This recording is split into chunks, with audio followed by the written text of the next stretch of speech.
7 মাস আগে ভাগ্যের চাকা ঘোরাতে ইতালির উদ্দেশ্যে পাড়ি জমান মাদারীপুর সদর উপজেলার খাটোপাড়া গ্রামের সাইদুল ব্যাপারী, কিন্তু লিবিয়ার বন্দিশালায় তাকে আটকে রাখে দালাল চক্র। সেখানে দিনের পর দিন করা হয় নির্যাতন, পরিবারের কাছে দফায় দফায় আদায় করা হয় মুক্তিপণ, অথচ ভিটেমাটি বিক্রি করে 60 লাখ টাকা দিয়েও জীবিত অবস্থায় সন্তানকে ফিরে পেলেন না বাবা মা। স্বজনদের অভিযোগ, দালাল ও আদিত্যপুর গ্রামের বাসিন্দা শিফন খান প্রলোভন দেখিয়ে সাইদুলকে লিবিয়ায় নিয়ে মাফিয়াদের কাছে বিক্রি করে দেন।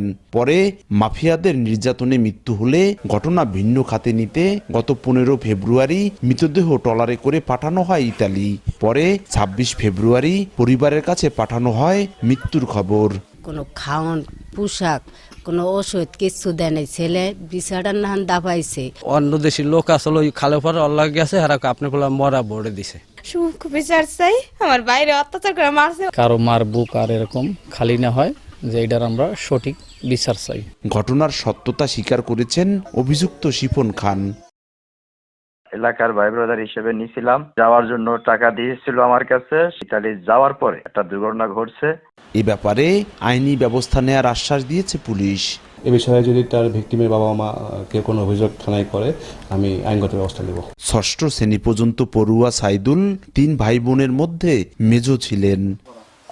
সঞ্জয় কর্মকার, অভিজিৎ, সময় সংবাদ, মাদারীপুর।